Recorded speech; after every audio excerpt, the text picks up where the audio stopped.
Hey everybody, thank you so much for letting me join you on your staff meeting today. I'd like to introduce myself. I am Shannon Telef and I am the program specialist here in your district. And I am here today to talk to you about a difference that we can make in the lives of our students with disabilities. I'd like you to watch this video.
All right, everybody, I hope you enjoyed that video as much as I do. It really touches my heart to get kids involved in the classroom.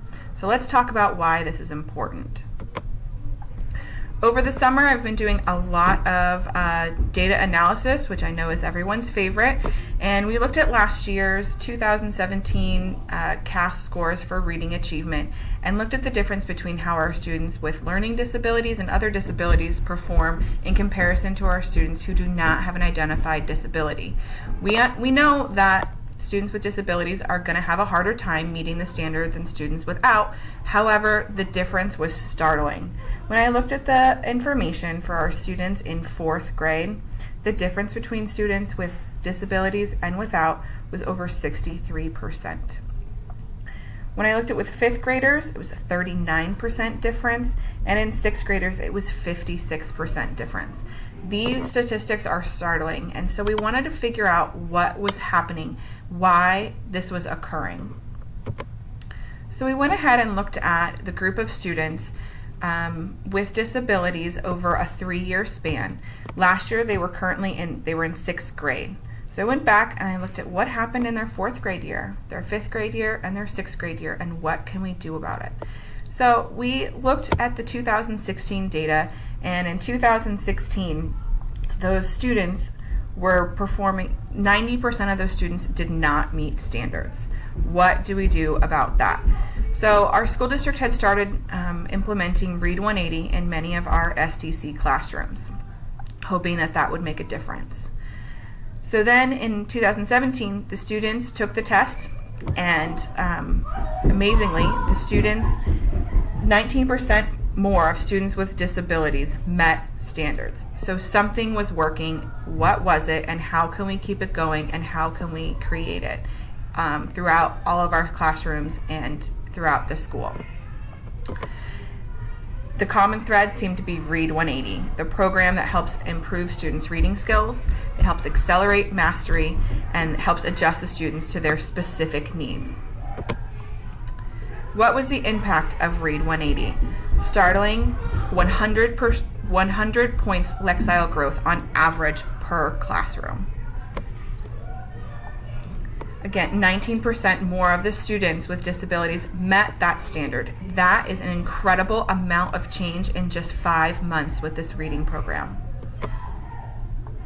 The students understood what their deficits were and where they needed to improve, and they started to take ownership of their learning and knew what to do and how to make changes in their own learning. The staff started to gain valuable insight into their own students and what they could do and how far these students could actually grow. So, how can we close the gap?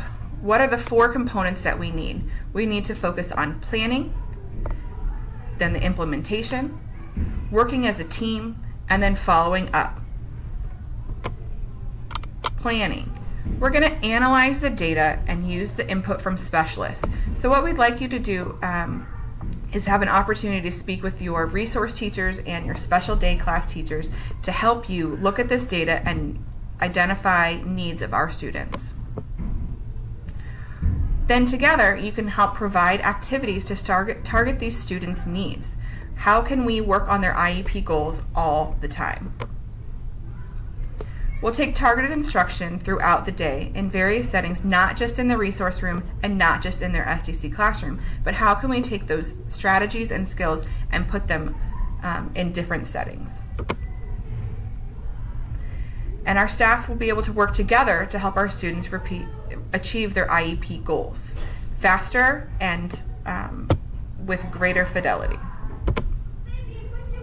What will this look like? How will we implement this? You guys are all already doing great things in your classroom with small group instruction. Now we'll just use them and make more targeted decisions about what we do in those small groups. We'll prepare independent workstations, can help you think about what the kids need to work on. The students can know, when I'm done with this, what can I do now? You can use the information to create centers and rotations throughout your classroom. And then work together with your teammates. Think about flexible groupings. Use each other's strengths. Be able to be the specialist within your classroom and help out your teammates who may not be as strong in creative writing or in mathematics, but you can send your kids there and then use your strengths to help other students. We can make things happen. Team support. The district and the special education department has really wanted to put an emphasis on working together as a group. So we will provide bi-monthly PLC times to analyze growth with your specialists. We also want to be able to provide training to support you for differentiated instruction, as well as professional development for inclusion. Follow-up. Bi-monthly, so every 2 months, we'll work together to analyze that data and adjust goals. If they need to be adjusted earlier than that, communicate. You can adjust your small groups and rotations based on the student's growth or if other students' needs appear. Communicate, communicate, communicate. Just make sure that you're using your information and speaking with the specialists to do what's right for our kids. And always remember that we want to focus on equity for all, not one size fits all. Thanks for letting me be here today, and I look forward to working with you in the future.